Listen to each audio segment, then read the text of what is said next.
What's up, everybody? I hope y'all are having a wonderful day. I'm Anthony, and I got a question for you.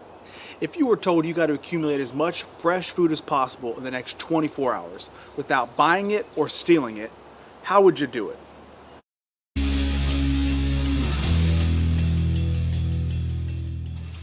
Alright, so how this subject came to be is me and my wife were having a conversation over dinner a few days ago about my video I did, 7 ways to source food without a grocery store. I'll put link to that down in the description for y'all if you haven't seen it. But we're having a conversation about that, and basically my whole lifestyle where I would like to get more self-reliant so I could kind of cut ties with having to buy a lot of things or being reliant on other people.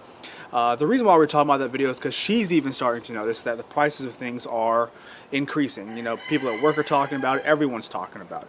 So then the conversation morphed into, well, if you had to feed us or if you had to give us fresh food, how would you go about doing it given the current circumstances in this time of year being May? Well, I know that might seem like a pretty simple question, but when you really think about it, if someone asked you, how would you feed your family in the next 24 hours? What would you actually do? Where would you start? Because I know most people's idea in this community is, hey, I would just go steal it from somewhere, but that's not an option. So how would you be able to feed your family fresh food within the next day when you get no notice, like, hey, tomorrow you got to go find us food? What exactly would you do? So that was a really good question, and I like to challenge myself. I like to give myself these little challenges because when I do that, I kind of find out what I'm made of, and I see exactly the reality of the situation. So I decided to make this into, like I said, a little challenge to see exactly how much food I could source. Now, keep in mind, I already have the garden, I already have chickens, but it's early May. The garden is not ready to harvest. The chickens only put out 3 eggs a day, so that's only so much fresh food. I gotta think of something else. So, hunting, fishing, trapping, let's go ahead and think about that. Well, it's mid-May. The woods have grown in very thick, so you can't even see 20 yards in front of you and where I'm at. So hunting, yeah, you might get lucky, but the probability of getting something good is very low. Trapping, sure, that might work, but you can never guarantee you're going to catch anything trapping either, but it doesn't take much time. So, hey, it could always be worth it. However, in my area, I can't trap this time of year, so I don't want to do that per a video and then get in trouble with law enforcement, so I'm just going to not do that because of regulations, but that's always an option.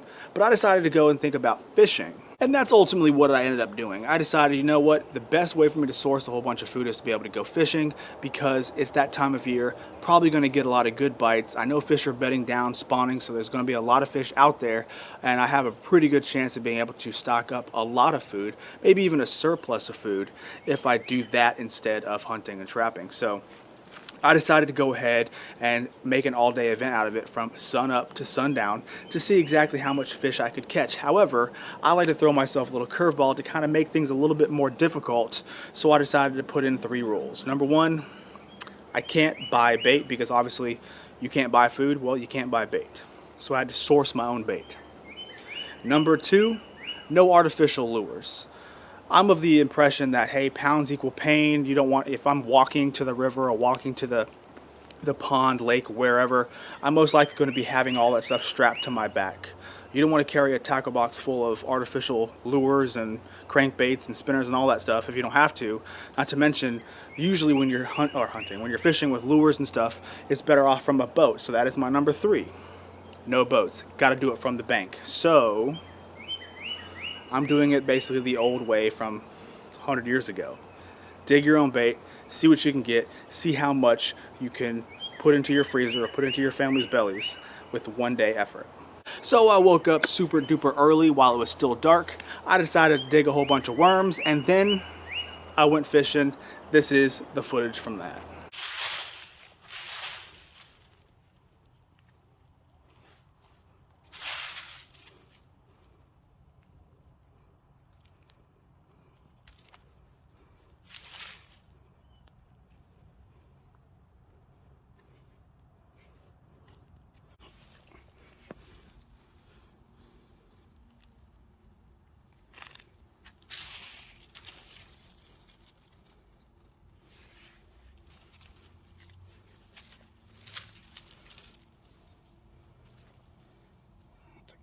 So like I said, real light tackle, small worm. See if we can catch some bait. I see stuff moving.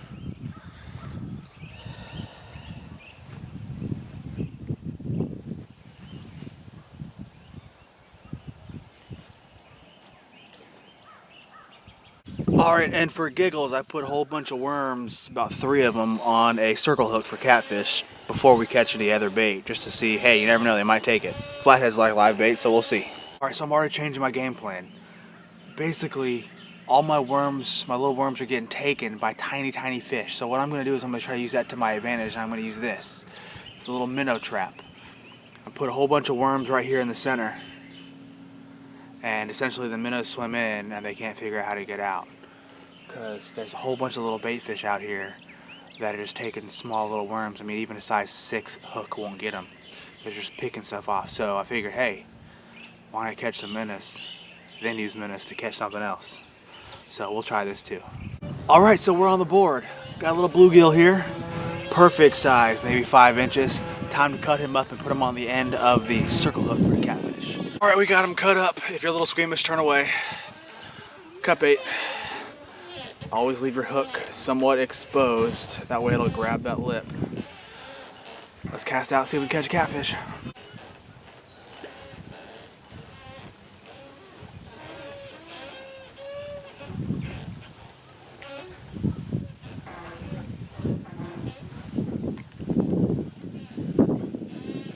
So I switched out to a number 8 hook on the for the bait fish, and it's working pretty well because you see how small they are. Perfect for bait. I might leave this guy whole and see if I can catch a bigger catfish. So stay tuned. Yeah, I must be on a bed on him or something because I got another one. This one's actually big enough to where I might eat him myself. I usually try to gauge by the size of my hand. So, all right, cool. I want to show y'all something real quick. This is number 5, by the way. Bait fish, but look how blue. Sorry about the dog noise. Look at that blue on the gill. Legitimately, that's why they're called bluegills. Beautiful looking fish, pretty small, not really big enough for me to want to clean, but definitely can use it for bait. Like I said, this is number 5. I'm gonna keep going until I can't because I know there's some big ones hiding there too. All right, it's almost comical at this point, so I wanted to film it and see if it jinxes everything. But I throw this thing in the area where I know the bluegill are, and they're just biting it.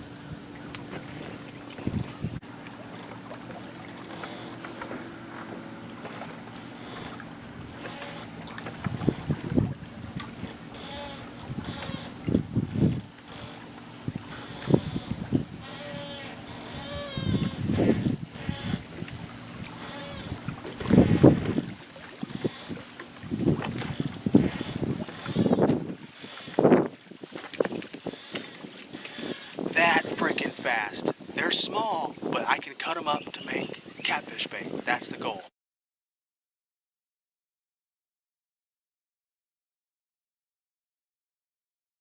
Alright, so I decided to stop going for bait fish and just kind of see if I can go lower, deeper, maybe get some bigger bluegills because I like eating bluegills, and I did. So, this guy is a big one. I can barely wrap my hand around it. That's how you know they're big enough to eat. Put them in the cooler. Sorry for the wind, y'all, but this thing has been stealing my bait all freaking day. Snapping turtle, butthole.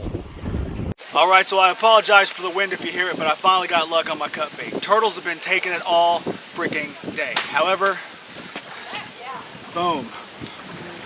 Channel cat. About almost 2-footer. This, great eating size. Some good stuff right here, so let's keep going. It's only about 4 o'clock in the afternoon. Alright, so as you can see, that was a fun day. I say fun because it was actually a lot of fun until the sun really started to wear me down by about hour number 10, and finally by the end of the day I was just wiped. But I did walk away with some good catch, or a good catch, a couple catches, and I will show you those here. Alright, so when all is said and done, 1 catfish, 2 bluegill, and 4 bait for future fishing later on. All in all, not a bad day. Super happy with that. Super happy with that. I'll take that one, and these will do just fine. So, Now I know to those that don't fish, you might be thinking, hey, that's a lot of meat, but in reality, that was about a little less than 2 pounds of meat ultimately to be able to, feed my family, which is really gonna last a few days max. So I know that doesn't seem like a lot, but that's kind of the whole point. You see exactly what I did. It took me all day, and that's what I got. So if you add that to what I was able to source from my own property via my garden, being 1 zucchini and a cup of strawberries, and then my chickens, my 3 eggs, that was everything I was able to source over 24 hours. A few takeaways that I wanted to add here at the end of the video is to show, hey, look, this took me all day and this is what I was able to accomplish. Now keep in mind, I caught so many bluegill is actually kind of ridiculous. I think I was up to like 22 by that point, and I had gotten to the point where I was letting them go. I let the small ones go, and even the ones in the bucket, I let half of those go because I only needed so much bait. So I was able to catch quite a few bluegill. They weren't big, but if I needed to in a situation, I absolutely could have turned all those little bait fish, put them into a stew and eaten them if I needed to. Not to mention the fact that I was catching turtles. I caught quite a few turtles, as y'all saw with that snapping turtle. And down south we have a thing called cooter stew, which is turtle soup. So I could have absolutely eaten those too. I don't like eating turtle personally because the last time I did I got pretty sick, so I kind of steer clear away from that. But like I said, if I absolutely have to, I have no problem doing it. Another thing I wanted to add is I didn't mention the word foraging for a reason, because yes, it should be implied that during the springtime in the South, there are wild greens everywhere. It comes down to it, you have dandelions, you got plantains, dead nettle, so much stuff all over the place. But again, that's just greens. No one's eating a whole bunch of greens saying, wow, I'm full, thank goodness. No, you got to add to it. So yeah, the greens are nice for vitamins, but when it comes down to actually filling your stomach up, you're going to need protein and you're going to need fats. So that's why I went fishing, to be able to fulfill those. Now another point I want to make sure I hammer home is the fact that what you just saw was what they used to do, like I said, hundreds of years ago. They would go dig their own bait and they would convert small little worms into very big fish. And I wanted to show that on camera to say that you can do it yourself. You don't need a $38,000 bass boat. You don't need $500 worth of tackle to be able to go catch quality fish, to be able to eat and feed your family. So that right there hopefully prove to you, if you are on the edge or verge or maybe thinking about doing some fishing so you can source food for your family, I hope that pushes you to maybe learn how to do it, because you absolutely can. And finally, one more thing I have to add is keep in mind that took me all day from sun up to sundown. In reality, if we were in some sort of whatever scenario and I couldn't drive, I would most likely have to hike to and from the area, meaning that 1 day trip now turned into 2 days. What do you think that does to people back home? My wife, my kid.